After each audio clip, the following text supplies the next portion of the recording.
Assalamualaikum warahmatullahi wabarakatuh. Waalaikumsalam warahmatullahi wabarakatuh. Selamat siang anak-anak, bagaimana kabarnya hari ini? Semoga kita selalu dalam keadaan sehat dan tetap memperhatikan protokol kesehatan. Baik, sebelum memulai pelajaran siang ini, mungkin salah satu siswa dapat memimpin untuk berdoa. Baik Bu, sebelum memulai pembelajaran kita, marilah kita berdoa terlebih dahulu. Berdoa mulai. Berdoa selesai. Baik, terima kasih. Apakah ada hari ini ada teman kalian yang absen atau tidak berangkat? Tidak ada, Bu. Oke, baik. Hari ini kita akan mempelajari materi yaitu pola hereditas. Sebelum masuk ke materi, kalian apakah sudah membaca modul yang sudah Ibu berikan? Sudah Bu. Oke, bagus. Saya harap kalian itu membaca dan mencoba untuk memahami materi pola hereditas ini. Sebelum masuk ke materi, Ibu ingin bertanya, pernahkah kalian merasa kalian itu memiliki wajah yang mirip dengan orang tua kalian atau saudara kalian? Pernah Bu, banyak orang yang bilang bahwa saya mirip dengan ibu dan anak saya. Oke. Selain itu, kalau kalian perhatikan ya, biasanya ada orang Cina ataupun orang Arab itu tuh berbeda dengan orang Indonesia pada umumnya. Kenapa ya? Demikian, ada yang tahu? Tidak, Bu. Oke. Jadi kalau kita sadari orang Arab itu biasanya lebih tinggi, kemudian lebih mancung dibandingkan orang Indonesia pada umumnya. Selain itu orang Cina itu biasanya juga memiliki mata sipit dibandingkan orang Indonesia pada umumnya. Nah, jawabannya itu akan kita pelajari yaitu mengenai pola hereditas pada hari ini. Jadi, mengapa sih orang Cina biasanya matanya sipit atau orang Arab hidungnya mancung? Itu dikarenakan adanya hereditas. Jadi hereditas itu adalah pewarisan sifat dari induk kepada keturunannya atau anaknya. Jadi pada pewarisan hereditas ini ada pola-pola atau bentuk-bentuk tertentu yang akan kita pelajari pada siang ini. Nah, tujuan pembelajaran kita hari ini yang pertama adalah mengetahui macam-macam pola hereditas pada makhluk, kemudian penyebab terjadinya pola hereditas dan penyakit yang berkaitan dengan pola hereditas. Kemudian menerapkan pola-pola hereditas pada perhitungan peluang dari persilangan. Oke, mari kita diskusikan satu persatu. Untuk yang pertama itu mengenai pola hereditas. Pada pola hereditas ini dibagi menjadi 6. Yang pertama ada pautan gen, kedua ada pautan seks, ketiga ada pindah silang, kemudian ada gen letal, yang kelima ada gagal berpisah, dan yang keenam adalah determinasi seks. Baik, yang pertama ada pautan gen atau linkage. Setiap kromosom itu mengandung gen yang terletak pada suatu tempat yang disebut dengan locus. Jika pautan gen ini dapat terjadi apabila gen 1 dan juga gen 2 ini berada pada satu kromosom yang homolog, maka akan terjadi pautan gen. Sedangkan jika gen itu terdapat pada kromosom yang berbeda, maka tidak akan terjadi pautan gen. Nah, contoh pautan gen ini pada genotip A besar A kecil B besar B kecil, karena terjadi pautan gen antara A besar dengan B besar, A kecil dengan B kecil, maka gamet yang terbentuk itu hanya dua, yaitu A besar B besar, A kecil dan B kecil saja. Kemudian yang kedua ada pautan seks. Sebelumnya itu kan ada pautan gen. Kalau pada pautan gen itu terjadi pada sel tubuh atau sel autosol. Nah, sedangkan pada pautan seks ini terjadi pada gen genosom atau seks. Nah, pautan seks ini ada yang tahu dibagi menjadi berapa? Dibagi menjadi 2, kromosom X dan Y. Ya, betul. Jadi pautan seks ini dibedakan menjadi 2, yaitu pautan kromosom X dan pautan kromosom Y. Yang pertama adalah pautan kromosom X. Nah, tautan pada kromosom X ini itu dapat diturunkan pada keturunannya, baik yang laki-laki maupun yang perempuan atau yang jantan ataupun betina. Contohnya itu pada penyakit hemofili. Penyakit hemofili itu adalah penyakit genetik di mana keturunannya itu memiliki darah yang suka membeku apabila terjadi luka. Nah, gen hemofili ini memiliki pautan pada gen H pada kromosom X. Kemudian selanjutnya ada pautan kromosom Y. Pautan kromosom Y ini berbeda dengan pautan kromosom X. Pada kromosom Y itu gennya itu hanya dapat diturunkan pada keturunannya yang berjenis kelamin laki-laki. Jadi apabila ada gen dominan pada kromosom Y, maka setiap keturunan jantan atau laki-lakinya itu akan mewarisi sifat dominan. Contohnya itu adalah Webetos, yaitu adanya selaput antara jari, baik itu jari tangan maupun pada jari kaki. Baik, selanjutnya adalah pindah silang. Nah, pada pindah silang ini dibedakan menjadi dua, yaitu pindah silang tunggal dan pindah silang ganda. Ada yang tahu apa itu pindah silang? Saya, Bu. Ya. Pindah silang adalah peristiwa pertukaran segmen kromatid yang bukan saudaranya dengan kromosom homolog. Ya, betul ya. Jadi pindah silang ini merupakan peristiwa bertukarnya bagian kromatid satu dengan bagian kromatid lain yang berasal dari satu kromosom yang homolog. Nah, peristiwa pindah silang ini dapat terjadi pada pembelian meiosis 1, yaitu tepatnya pada akhir fase profase 1 atau awal dari fase metafase 1. Baik, yang selanjutnya adalah pindah silang tunggal. Nah, pada pindah silang tunggal ini yang berbeda antara pindah silang tunggal dan ganda itu pada tempatnya. Pada pindah silang tunggal itu tempatnya terjadi hanya pada satu tempat, yaitu bisa kita lihat ada satu kiasma. Kiasma itu tempat bertukarnya segmen kromatid. Sedangkan untuk pindah silang ganda itu ada dua tempat terjadinya perpindahan kromatid atau terdapat dua kiasma. Baik, selanjutnya yaitu mengenai nilai pindah silang atau NPS. Jadi peristiwa pindah silang akan menghasilkan keturunan dengan sifat baru atau rekombinan. Nah, untuk mencari nilai pindah silang ini dapat kita ketahui dengan cara rumus NPS sama dengan jumlah rekombinan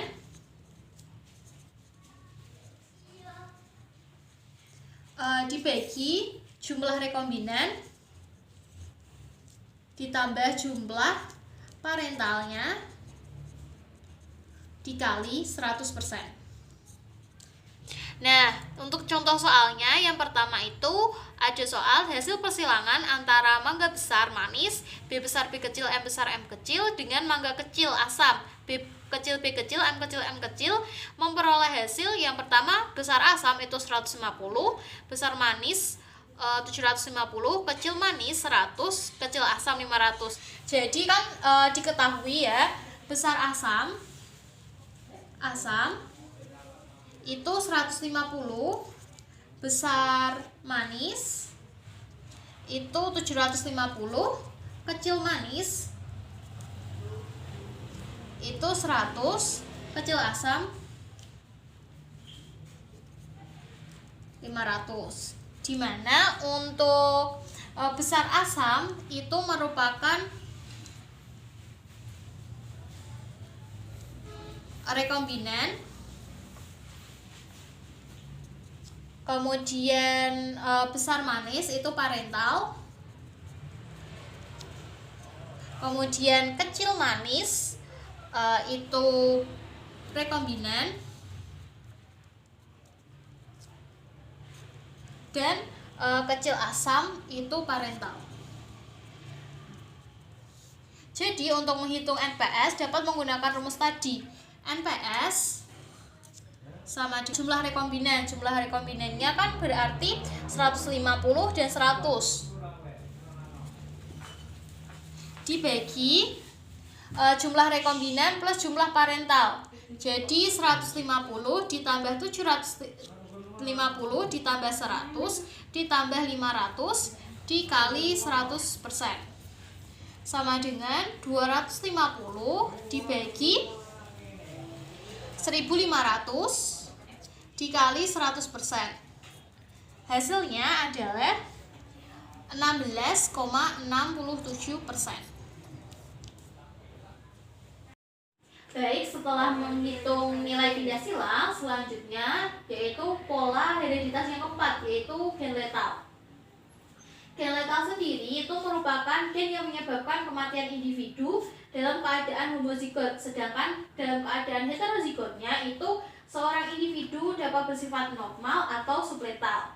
Nah, gen letal ini dibagi menjadi dua, gen letal dominan dan gen letal resesif. Nah, adakah ya tahu apa itu gen letal dominan? Saya Bu. Gen letal dominan merupakan gen yang menyebabkan kematian individu dalam keadaan homozigot dominan. Sedangkan dalam keadaan heterozigot, seorang individu dapat bersifat subletal yang mengakibatkan terjadinya kelainan. Ya, betul sekali ya. Jadi gen letal dominan itu adalah kasus di mana gennya itu dapat menyebabkan kematian jika dalam keadaan homozigot dominan. Nah, contohnya itu adalah adanya ayam redep.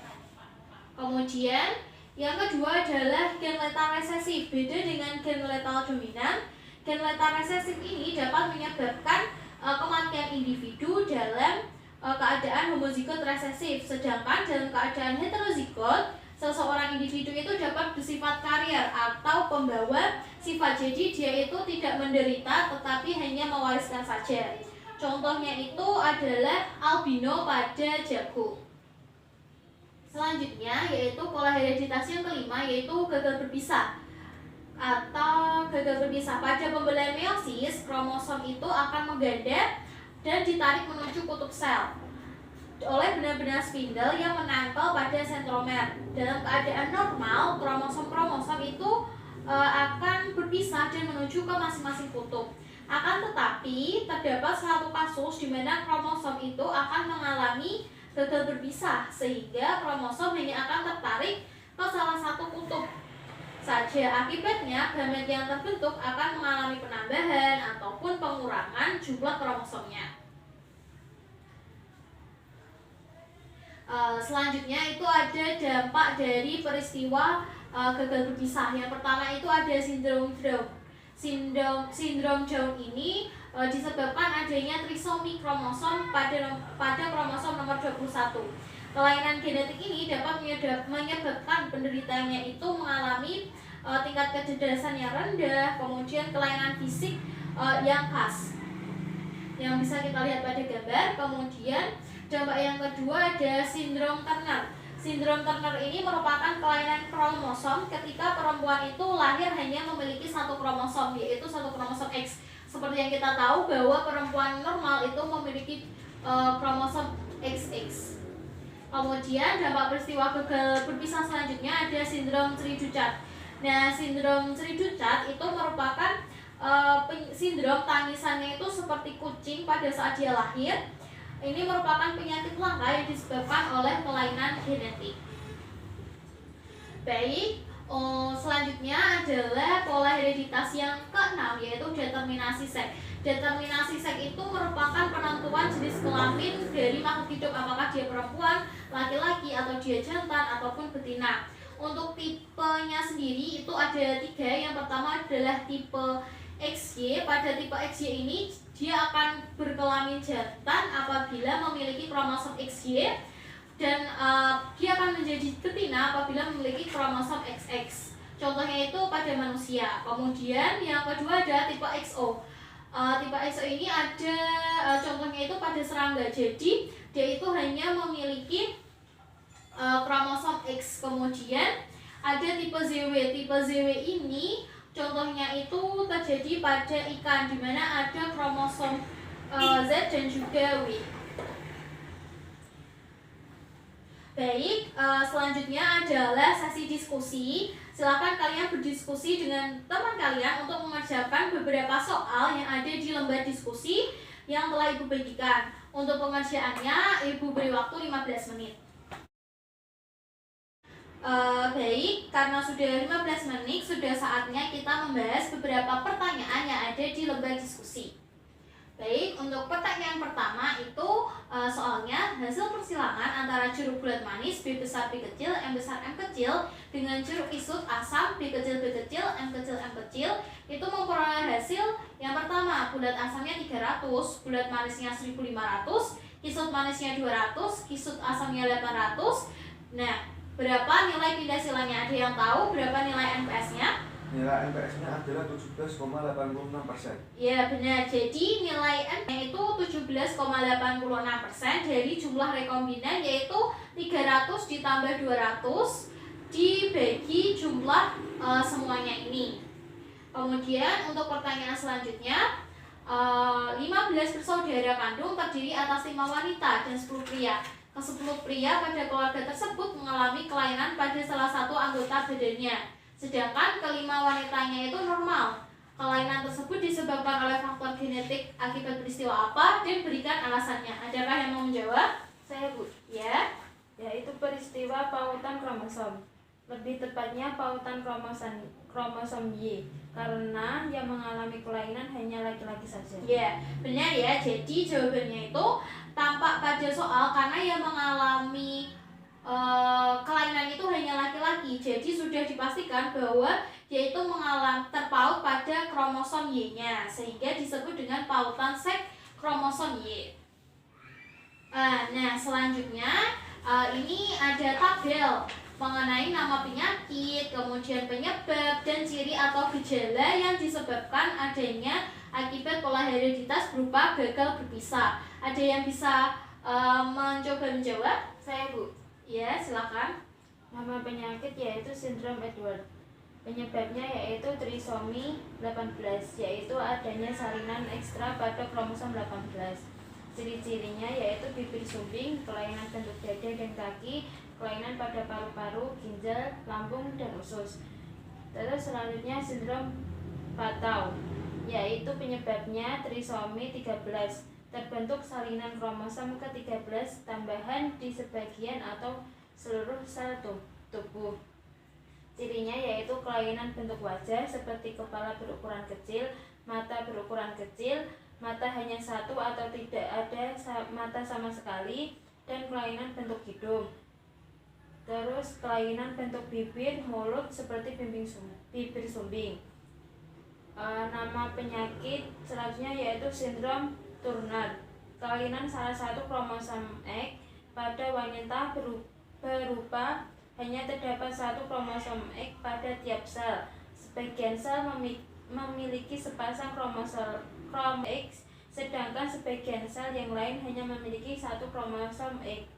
Sebagian atau tiap sel memiliki satu kromosom X. Ciri-cirinya yaitu pertumbuhan yang melambat, tidak ada lonjakan pertumbuhan pada waktu yang diharapkan, tinggi badan saat dewasa kurang secara signifikan dari yang diharapkan.